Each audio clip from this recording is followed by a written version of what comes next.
Dame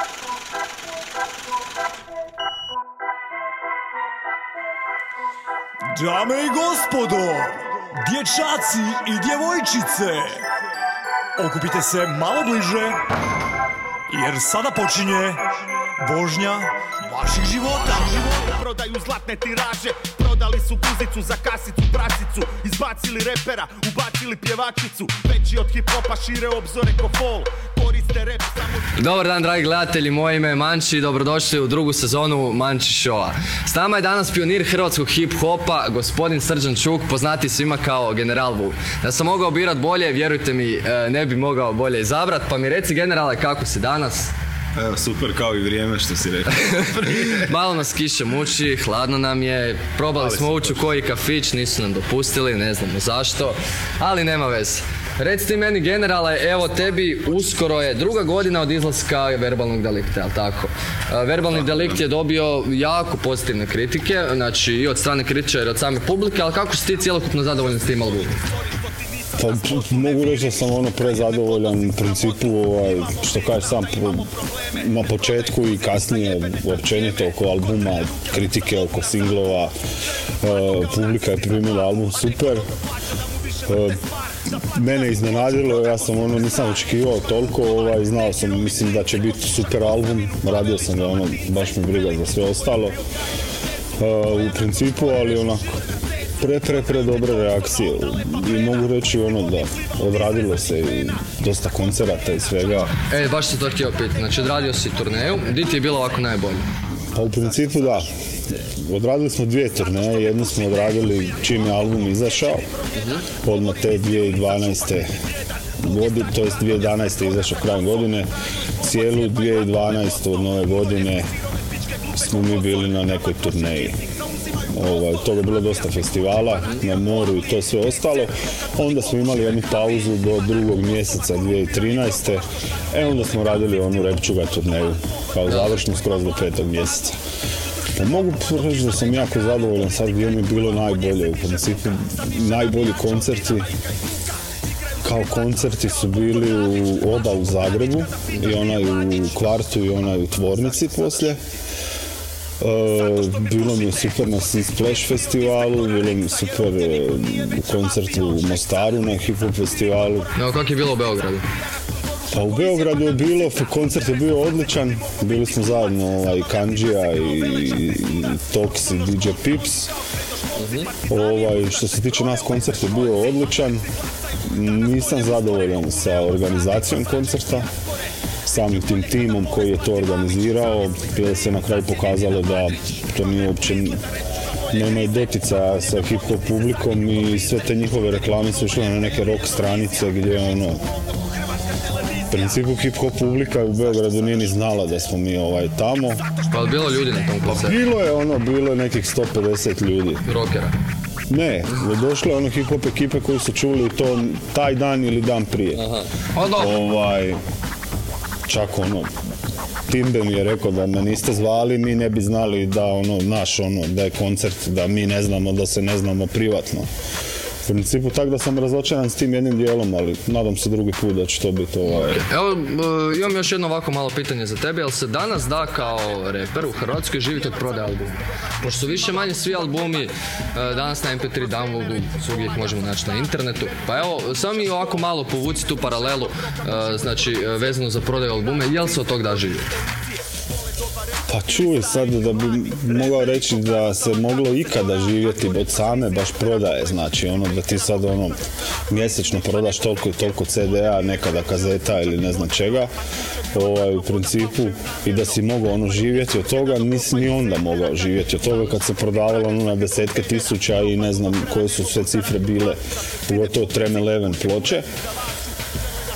To je bio dobar postotak i to, ali sada bi ti to imao neku tu lovu, ne znam, na godišnjoj razini od te prodaje, da bi mogao reći ja samo živim od te prodaje, to se nikad nije moglo. To su jako rijetki u Hrvatskoj općenito koji se bave glazbom, mogli reći možda nekad u bivšoj državi ili sada poslije samo u Hrvatskoj, znaš rijetko ko da može reći, gle, ono, naprodavao sam se toliko ono CD-a da sad mogu ono laditi jaja i jebi ga cijelu godinu. Znaš, to nije nitko napravio. Znači, super je to bila lova nekad, ali ono, imao si koncerte, radio si to što si radio i tu su dolazili prihodi. Problem danas je što svi besplatno downloadaju. Nije sve. Pa dobro, svaka čast. I ja sam ponosan vlasnik verbalnog delikta. Da.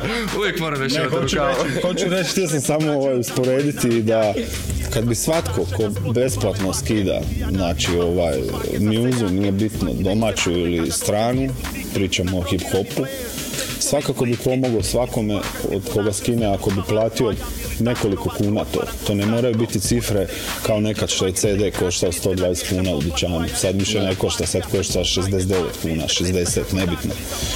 Ali bi bilo super kad bi svi ti ljudi koji downloadaju, kad bi platili bilo šta za tu muzu, ono, tek toliko i simbolično za taj download, to bi bilo mrak. S tim bi pomogli izvođačima da se nađu neka financijska sredstva za daljnji rad ili za nešto, nebitno, da odu na ćevape, ali pošteno je ono, ako si skinuo, problem je došao taj kad se počelo masovno, već je sa pržilicama, sa prženim piratskim CD-ima bilo problema i ne znam šta, ali ne u tolikoj mjeri koliko kad je svima došao doma besplatni download. Pa krknut ću ovo, baš me briga. Mislim da je to i posljedica svega toga, da i to da klinci danas ne slušaju albume, izvođači rijetko kad rade albume, općenito se sluša bez razumijevanja, ali ti ništa ni ne znači to što si skinuo za besplatno neku muzu koju si na brzinu preslušao i nemaš nikakvi respekt prema tome, ne stvara ti nikakvu vrijednost u tvom životu. Nekad si kupio CD, dao si lovu za njega, slušao si ga, vrijedilo je, znaš i dan danas koje CD imaš doma, ploče, sve to vrijedi, sve to ima, sve se to preslušavalo s razumijevanjem. Jel ti kupiš koji album ovako, danas? Pa kupim, pa šta znam, ove godine sam da sam kupio već 10 verbalnih delikta. Nisam, ne. Pa kupio sam u principu već 15-ak CD-a, mislim da sam ove godine si baš ubo kojeg sam htio stvarno imati. I još mi je ostalo neke želje, ne znam, tipa od ovih zadnjih izdanja, ne znam, od Rade Ragidmana i neke još albume koje moram naručiti svakako da ih imam, koji su mi se stvarno svidjeli. Evo, htio sam te pitati, trenutno živiš u Zagrebu, ali tako? Da. U Vukovar se vraćaš se šta? Pa odem, baš sam sad bio tjedan dana malo na kako je stanje dole? Pa u principu kako je stanje? Stanje nije ništa bolje nego onako kako sam ga ja ostavio kad sam otišao prije godinu dana. Jel se osjetio još uvijek te ratne posljedice? A ratne posljedice se prelamaju na tome u principu da to sve vuče taj korijen iz 1991. iz rata, a onda dalje ako gledamo mirne reintegracije 1997. u principu kad se nisu rješavale neke stvari, pa danas zato imamo neke takve situacije u gradu oko ćirilice i ovog onog, oko dvojezičnih natpisa, gdje naravno da dolazi do sukoba, gdje dolazi do otvaranja rana, gdje dolazi, znaš, u principu je sve to jedna velika igra politike, interesa i novaca, tako da dalje ne bi komentirao. U principu jedino što mislim za dolje da je najvažnije i da bi jako važno bilo za ubuduće ta stvar da se omogući ljudima posao da rade, da, znaš, mislim da bi bilo puno manje problema da bi u manjem broju sudjelovalo ljudi, znači u samom gradu i tim nekim igricama politike, novaca i ostalih. Evo da malo skrenemo s teme politike, da se vratimo na hip-hop. Reci mi zašto više nema Blackout festivala? Pa Blackout festival u Vukovaru u principu funkcionirao od donacija. Nije bio profitabilni festival i to je 6 godina funkcioniralo dok smo imali glavnu podršku od grada i ljudi koji se brinu tamo za kulturu u gradu. Nažalost, kao i još neki projekti u gradu, i naš projekt je bio ukinut jednostavno iz političkih razloga, jer ni ja ni ti ljudi koji su surađivali sa mnom ili radili te druge projekte, osim Black Hat festivala, to su uglavnom glazbeni projekti vezani za kulturu ili nešto drugo, u principu nisu se htjeli opredijeliti u onom političkom ludilu u gradu, oko izbora, u principu, tako da ono... Znači, kako god da pokušavam skrenuti s teme politike, mi se vratimo na politiku. Da, jer mi nismo na Black Hat festivalu nijedne godine naplaćivali karte. Da. Mi smo dobili lovu, mi smo je pošteno potrošili, znači, na taj festival da on bude održan, doveli smo goste, sve nam je išlo u taj proračun. U principu ja taj festival sam jednogodišnje radio ne zbog zarade, nego da nešto bude u Slavoniji malo veće sa imenom Hip Hop.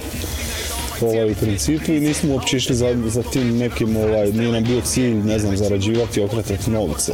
Možda da smo uspjeli naći u tih 6 godina nekog velikog sponzora koji bi dao onu dobru lovu, da mi tu nešto napravimo sad malo veće. Ali to se nije dogodilo, to se ne događa u Vukovaru, u Slavoniji, tako da došlo je do toga da jednostavno su rekli nama ni više ti projekti nisu potrebni u gradu.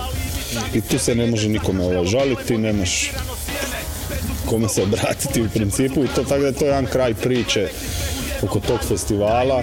Možda jednog dana ako budemo iz nekih izvora dobili neka financijska sredstva na istu foru sa besplatnim ulazom, sa pregršt izvođača, pogotovo domaćih, to mi je najviše žao jer domaći su stvarno tamo bili na prvom mjestu.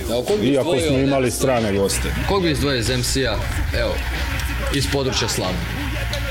Ko je po tebi trenutno najaktualniji, najbolji?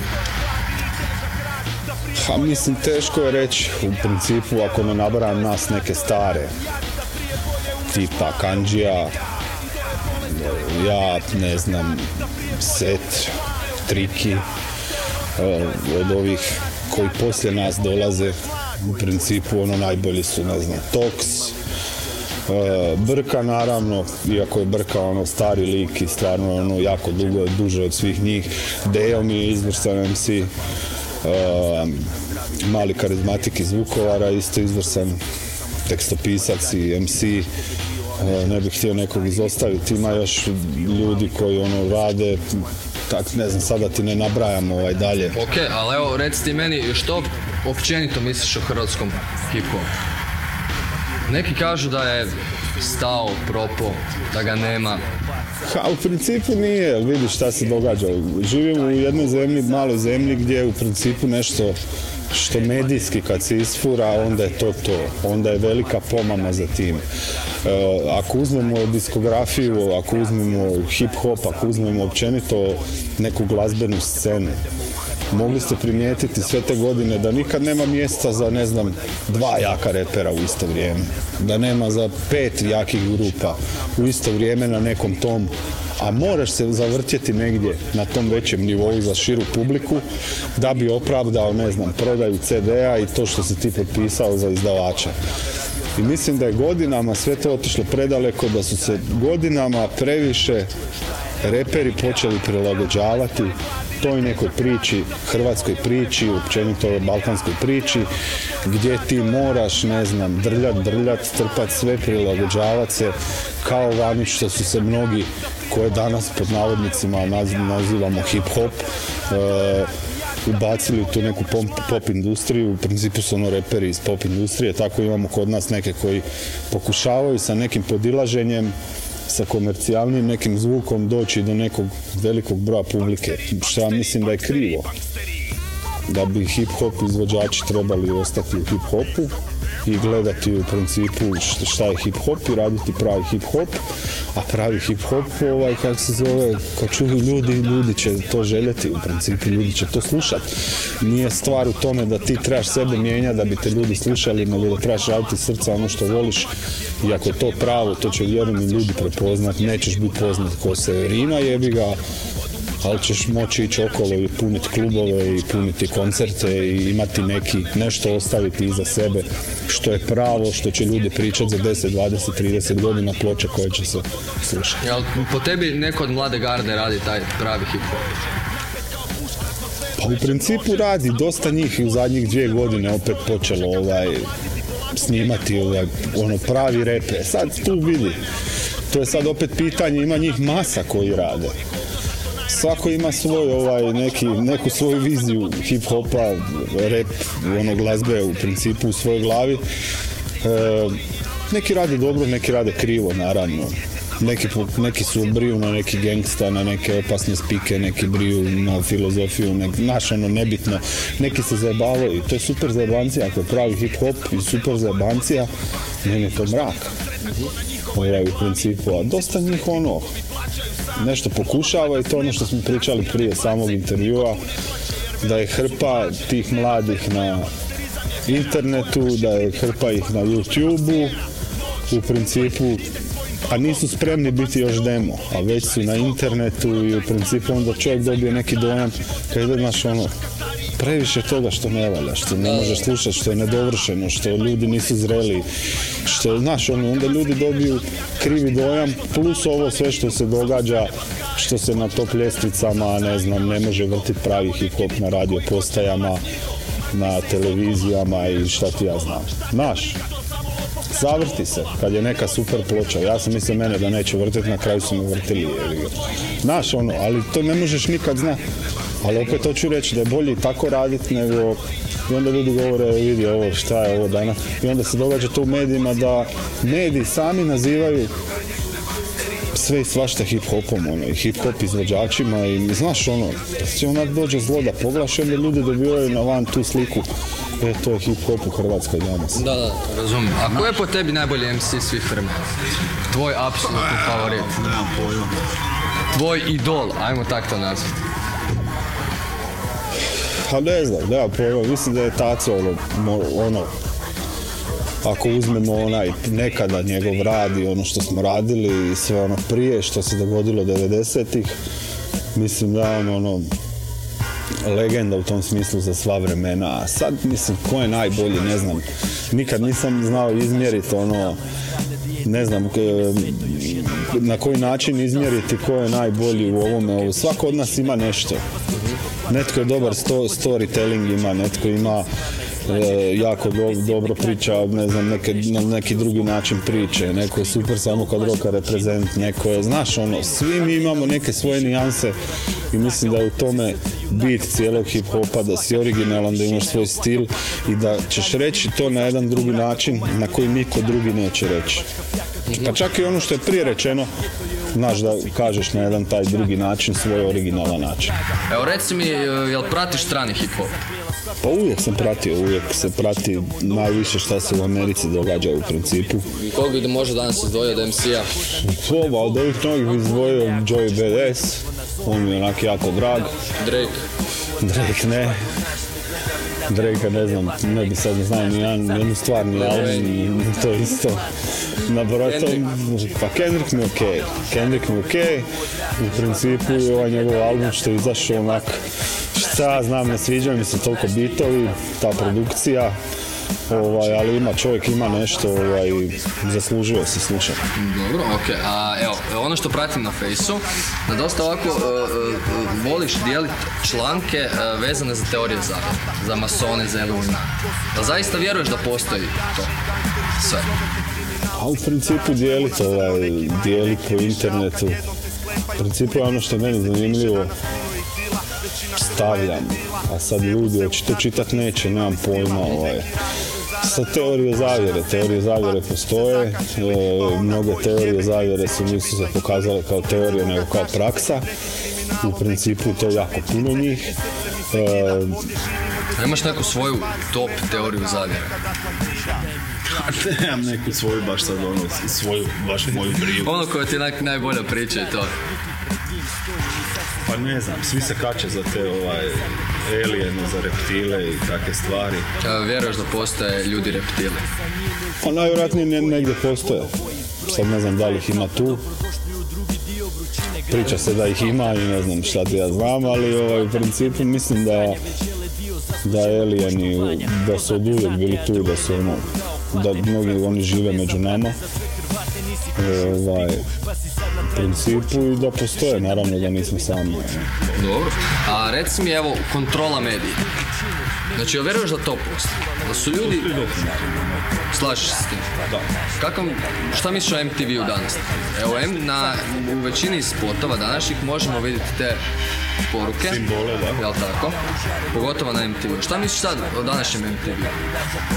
Kakav ti on ko danas? Jel vidimo, na primjer, da više na MTV-u nema glazbe, koliko ima raznih emisija, ajmo reći, trudne tineđerke i Jersey Shore i takve gluposti. Pa u principu nekad MTV, kad sam ja gledao MTV, kad sam bio tinejdžer i mlađi, je bilo totalno nešto drukčije nego što je danas. Ovo što ti govoriš, nema glazbe, onda je 90% vremena bila glazba gore. I u ona vremena, kad sad pogledamo unazad, u principu i taj MTV malo proučimo i pogledamo njegov početak, i oko cijele te priče oko MTV-a. Prvo su krenuli, puštali su samo bijele izvođače. Nakon pritiska publike i svih počeli su puštati crne izvođače i ostale izvođače i onda su vidjeli da i to prodaje. U principu hoću reći da MTV bio od početka nekako ta industrijska, povezani su bili jako sa industrijom glazbe. Maltene oni su Madonu izmislili. To je bio veliki marketinški trik, samo njeno pojavljivanje i sama pjesma u to doba i sve to i cijeli njihov danas, cijeli taj njihov program i sve je to odraz toga svega. Znači novci normalno, taj jedan korporativni sistem koji je MTV postao u principu korporacija i sve je povezano sa velikom industrijom i sa velikim njuškama od Sonya, Universala, već sve koje postoje velike izdavačke kuće, tako da je to sve usko povezano. Jedina svjetla točka na tom MTV-u je bilo jednom dijelom 90-ih, tamo do 97. od početka 90-ih do 97. Pogotovo s MTV Raps emisijom koja je u principu spasila MTV. MTV je za one koji ne znao bio zaronio skroz, nije imao nikakvu gledanost i to i onda je uletila ekipa i MTV Raps i onda je rap kao glazba ušao na velika vrata na MTV. U principu to je održalo MTV i s tim da ste imali MTV Europe na kojem je bilo cool emisije, cool voditelji, totalno drugčije i bolje nego američki MTV u ono doba. Tako da hoću reći, ovo danas je sasvim normalno, eto vidimo kakav se muza pušta, onak da kažem da sam sretan kad me MTV pusti ili ne pusti, nek pušta i drago mi ako zavrte pravi rap, ali nažalost na njihovom hip-hop chartu rijetko kad mogu vidjeti hip-hop pjesmu na toj top ljestvici i tako da sve to govori u principu šta je MTV. Kako si se ti sa Verbalnim deliktom našao s MTV?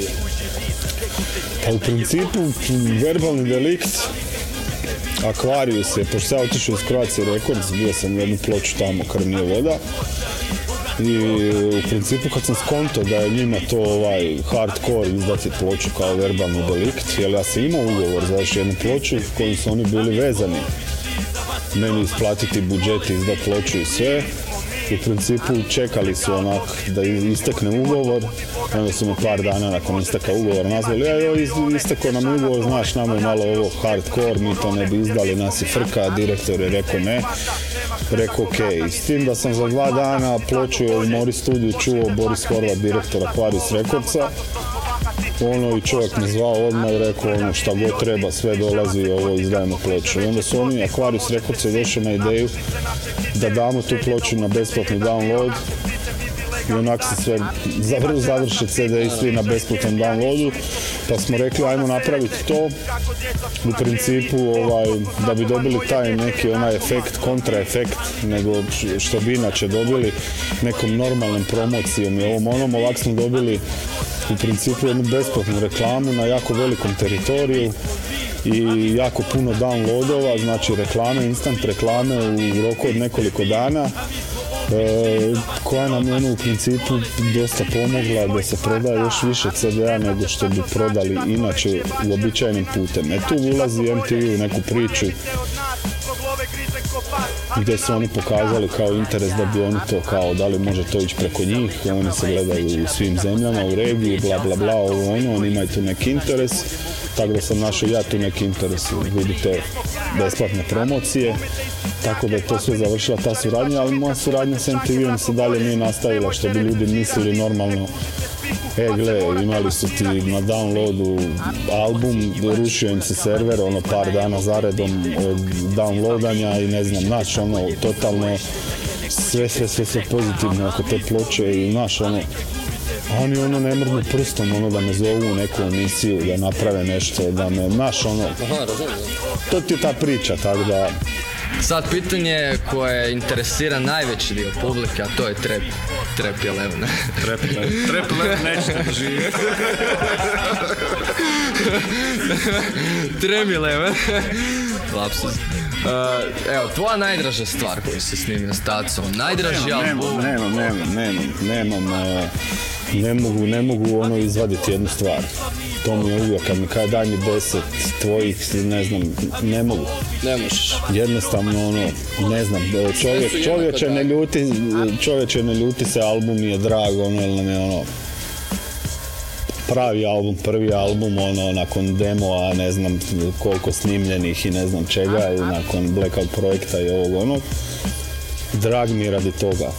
Drag mi je radi gore koje su stvari, o čem smo pričali i sve cijela ta priča i sve to kako je krenulo s tim albumom i šta se događalo i sve te uspomene. Vrućina mi je opet isto u drugu ruku isto tako draga, u principu zato što smo tu već sazrijeli bili kao tekstopisci, reperi ili kako god, plus produkcijski što je tu Kool-Aid sazrio, što je Dash sazrio, što je Baby Dux došao u toj produkciji, neko hoću reći, u samoj produkciji, u zvuku tog albuma drugog, isto mi je drag jako radi toga. Tajna crne kutije, onak mi je najmanje draga od svih jer je nedovršen album, jer smo se u tom trenutku razišli. A šta je bilo? Kao grupa. Šta se dogodilo? Pa ništa, jednostavno se nismo mogli slagati više u studiju. Jednostavno, dva različita filma. U principu, počeli smo raditi. U kojem si ti filmu bio, a u kojem je on bio film? A ne znam, mislim, čak smo mi tu tematski se i poklapali sve, ali jednostavno nismo mogli raditi u studiju. Jednostavno, neka netrpeljivost je došla, targetovo neko nezadovoljstvo, općenito sa svim i to, i tako da je tu bilo puklo, počeli smo se svađati i svašta se tu događalo u to vrijeme. Tako da smo različili se onda. A dobro, ali reci ti sad ovako meni... Mislim, po meni, moje mišljenje je bilo, ja sam htio,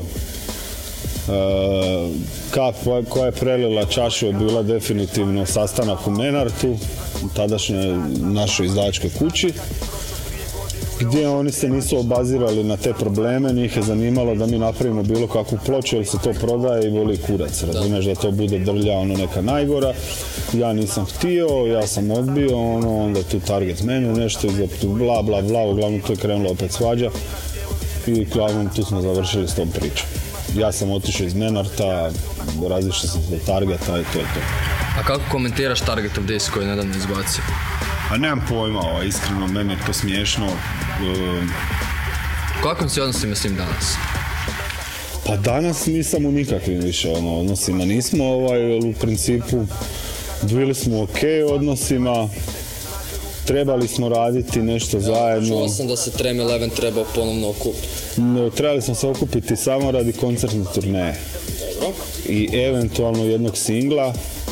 Album nismo planirali raditi, album nije bio ni u primislima, isključivo smo htjeli te neke ponude za koncerte iskoristiti, za festivale i ono što nam se nudilo, ali u principu mi u studiju, kad smo ušli u studio snimati, kad smo se nalazili oko toga, jednostavno više nemamo zajednički taj jezik, da sjednemo i idemo raditi neke stvari. Ja sam tu, on je tamo, jednostavno po idejama, jednostavno se više, različiti smo ljudi, ali totalno različiti ljudi, da bi sjeli i napravili, čak nam je problem pjesmu napraviti, a kamoli da bi sjeli i radili ozbiljni album, što smo radili kao Trem 11. Jel misliš da ćete se ikad ponovno okupiti, evo, hoćete li ikad odraditi tu turneju? Nemam pojma. Iskreno, ja ne vjerujem za sad u to, tako da ne znam da li ću ikad i vjerovati. Evo, također ću spomenuti El Bahate. Kako si s njim danas? Jel se čuješ s njim? Ne znam, ne, ja njega nisam vidio od kad se on povukao, on je prekinuo veze sa svima nama. To ima, brate mili, pa to ima jedno 10 godina. A iskreno ne znam, ja nikad s njim nisam porazgovarao. Iako je on imao neke izlete u nekim intervjuima, pričajući, ne znam, svašta za nas, za bolesnu braću, nazivajući nas ovako onako neozbiljnima, bolesnu braću i infantilna zabava za djecu, Tremelever nisu ozbiljni likovi, naši take, mislim, što je nas sve duboko povrijedilo u principu, jer Bahatija smo vukli za sobom, jebiga, ja iz Kvarta, ja i Target zajedno i tako dalje. I u principu on se tu negdje povukao, ja se uvijek zafrkavam, htio je postati rocker, pa je promijenio ekipu. U principu on se tu dalje od nas, prestao se družiti, prestao se javljati, prestao se ovo, prestao se ono, onda se na kraju povukao. Onda se na kraju povukao sa kao sa scene, da ga nema, bla bla bla. I u principu je tu nestao i ja ga nikad poslije, ja mislim da ga nisam ni sreo, ni vidio, ni čuo. Tu i tamo čujem neko, sreo sam Bahatija, ne znam, u gradu, neke glasine, ja iskreno nemam pojma gdje je čovjek. A kaj s Neredom? Da se s njim čuješ, vidiš? Pa slabo, nismo se... Radili ste zajedno? Radili smo skupa, ali nismo se čuli nešto zadnjih. Pa jedno 2-3 godine se nismo čuli. U principu je, pa žao mi je da se ne čujemo, ne vidimo, ali bit će prilike. Čovjek radi svoj posao, nema ga nešto na sceni, u principu tak da Evo, baš to bi bilo moje iduće pitanje. Znači, dosta su te tvoje stare garde, stare ekipe, danas se ne baviti. Jel bi ti možda s nekim od njih danas volio snimiti stvari? Teško je to pitanje, u principu neko ko se čim prestane se baviti ljudi ozbiljno sa repom, u principu izgube neki grif, kao da malo zaborave u principu kako se to radi, tako da i ako bi se neko vratio, od njih morao bi se dobrano vratiti, potruditi da bi snimili zajedno stvar. Mislim, volio bi to iskreno za neki od tih starih ljudi, ali ne znam, jako teško. Jako teško da oni se uopće mogu vratiti bez tog kontinuiteta nekog. A šta misliš, jel možda kod njih rap bio samo faza? Ne znam, ne bi ti to znao reći. Znaš, kod Bahatija mi tak ispada na kraju da je bilo. Baš zato pitam, znaš. Kod njega mi totalno ispada da je na kraju da je tako bilo, u principu, ali kod Nereda ne vjerujem. Mislim da je Nered jednostavno egzistenciju potražio u nečem drugom, za što je isto najvjerojatnije talentiran, pošto je uspio u tome. Nemam pojma, ja mislim da on i dalje voli rap, ja mislim da će on kad tad sa Stoletom, ako ništa, izbaciti tu jednu ploču koju pričaju već. Ja mislim da će se to dogoditi. Za Bahatija ne znam, teško. A sad mi reci, evo, uskoro novi album, Pad Sistema, ali tako? Pad Sistema, da, slavim 20 godina otkad sam snimio prvu stvar ikad u životu. Ja imam 21 godinu. Eto, vidiš, 94. smo mi snimali malo za povijest. Basemental Studio kod Mr. Horna, Đerđe, pozdrav Džekiju. Uglavnom bila je šarenolika ekipa, uglavnom većinom ljudi koji su nešto značili i radili onda u Zagrebu u to doba. Young Lordsi su naravno bili bog i batina, oni su snimali svoj demo, a pošto je Mr. Horn bio u grupi sa mnom i Kiletom i Dom Dobjevom u Corebustersima, onda smo mi se tu isto prošvercali, znači da snimimo prve svoje demo snimke, 2-3 pjesme. Još je bio tu Emilio Del Bello, bio je tu još njegov Buraz sa Side Effectsima. Stupni je bio tu, bila je to jedna cura koja je zvala Biga koja je repala. Uglavnom bilo je još tu ekipe, uglavnom tu smo snimali, uglavnom ja sam onda imao napisanu stvar Pad Sistema koja je bila na hrvatskom i repali smo svi iz moje grupe. Poslije sam ja tu ideju, mada taj tekst nema toliko veze sa pad sistema koji će se poslije dogoditi. Nema apsolutno nikakve veze ta demo snimka sa onim pad sistema kasnije na Tremelovima. Tako da slavim tu od 94. sad 2014. 20 godina neke karijere, mislim, u tom repu, u principu tako da se album zove pad sistema. U principu album bi trebao izaći tamo negdje u ožujku 2014. Radovi su u tijeku, u principu snimamo Ghetto Must studio, na kraju završnica Mori studio, opet će zajedno sa mnom biti izvršni glazbeni producent Set, koji mi radi većinu bitova na albumu, poslije njega je tu Dirty Harry, sa isto 6-7 stvari. 25 stvari sve ukupno snimam, nešto ćete dobiti na besplatni download, ovo sve zajedno ćete morati kupiti na CD-u.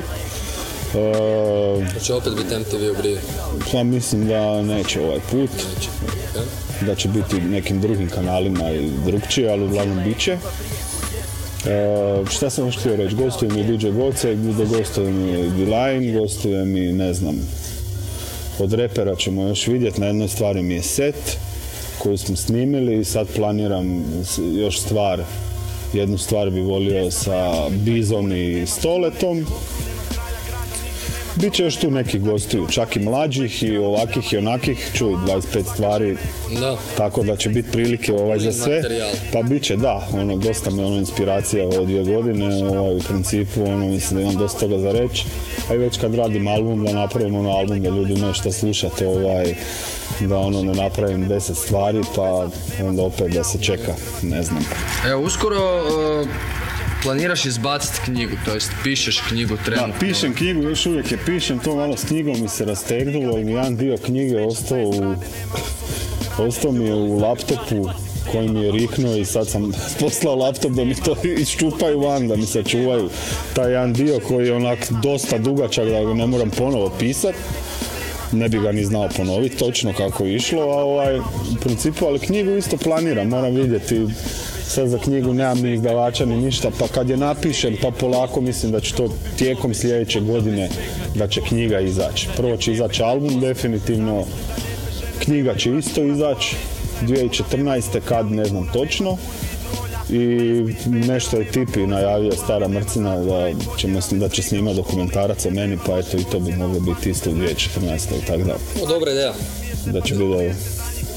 Da, što knjiga je neka vrsta autobiografije, ali onak dosta će biti tu i mojih tekstova, znači od Tremelevena, pokušat ću malo ispričati ljudima neke kratke priče oko svih tih pjesama i oko zašto sam pisao neke stvari u tom trenutku, zašto smo pričali o tome, razmišljali o tome, kako su stvari nastajale. Mislim, opisao sam cijeli taj svoj neki put od kad sam došao u Zagreb kao prognanik. Ima nešto prije rata kao klinci, neki osvrti oko nečega, kad sam prvi put došao 85. u doticaj sa hip-hopom.